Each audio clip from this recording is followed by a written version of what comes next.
હા હા, ટાઈમે નીકળી જ જાશું. અરે બધું પેકિંગ થઈ જ ગયું છે. ભાવિન ફોન ઉપર પછી વાત કરજો. એકવાર બેગ ચેક કરી લ્યો, કાંઈ રહી નથી ગયું ને એમ. હા હા, અરે પછી વાત કરું. મમ્મી ક્યાં છે? એ અંદર કંઈક કરતા હશે.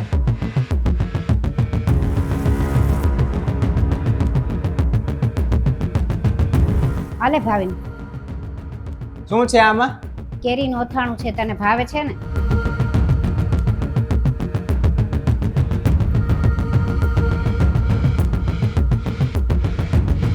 સાંભળો, ટેક્સી બુક કરાવી લીધી? અત્યારે કરાવી દઉં? હા, કરાવી નાખો ને, પછી મોડું થઈ જશે. બધો સામાન રાખી લીધો છે ને? કાંઈ બાકી ન રહી જાય. બાકી રહી જાય તો કાંઈ વાંધો નહીં, રાખી મૂકજો, પછી આવીશ ત્યારે લઈ લઈશ. ટેક્સી બુક થઈ ગઈ છે હો. 1 મિનિટ અંદર આવો ને. હા બોલ, શું થયું? આ પૈસા મમ્મીને આપી દેજો. આ શેના પૈસા? અરે 10 દિવસ આપણે અહીંયા રહ્યા અને એટલો બધો ખર્ચો કર્યો, તો હવે એની પાસે બીજા પૈસા તો ક્યાંથી હશે, એટલા માટે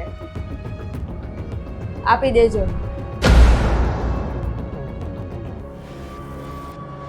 મમ્મી અલ્યો આ પૈસા, અને અમારી ટેક્સી આવી જ ગઈ છે. બસ. શેના પૈસા?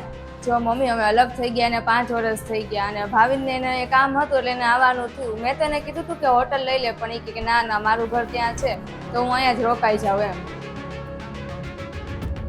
અને તમારે કાંઈ બીજી આવક તો છે નહીં. જે પેન્શન આવે છે એ તો નાના મોટા ખર્ચામાં વયું જાય છે, અને અમે અહીંયા 10 દિવસ રાત એનો જે ખર્ચો થયો છે એટલા માટે. રાખી લ્યો મમ્મી.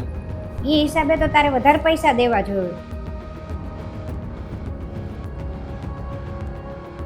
આ તો તમે ખાલી રહેવાનો અને જમવાનો જ ખર્ચો આપ્યો છે. આ 10 દિવસમાં તું 2 દિવસ બીમાર પડ્યો ત્યારે મેં તારી સાર સંભાળ રાખી હતી, એના પૈસા ગણ્યા? અને આ 10 દિવસ મેં માનો દીકરા પ્રત્યે પ્રેમ આપ્યો, એના પૈસા ગણ્યા? અને આ બધું કરવાનું તે જ કીધું હશે, કેમ કે આને તો એટલી ખબર પડતી નથી. અને સંબંધો તો એના જ ટકે છે, મૂરખ હોય, પણ જે ચાલાક ને સમજદાર હોય ને એ હંમેશા એકલા જ રહી જાય. અને તું તો મને કોઈ દિવસ ફોન નથી કરતી એક, પણ જ્યારે ભાવીને કીધું કે 2 દિવસ રહેવા આવે છે અહીં, ત્યારે મને થોડુંક વિચિત્ર લાગ્યું, પણ મને એમ થયું કાંઈ વાંધો નહીં, બાળકો છે ને, આપણે એને જતા કરી દઈએ.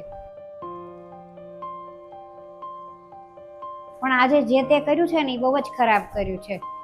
મને માફ કરી દેજો મમ્મી. Sorry mummy. જાઓ તમે બે, મોડું થતું હશે ને, તમારી ગાડી આવી ગઈ હશે. અને આજે મને એક વાત સમજાઈ ગઈ કે જે પારકા થઈ ગયા હોય ને એ કોઈ દિવસ પછી પોતાના ન થાય.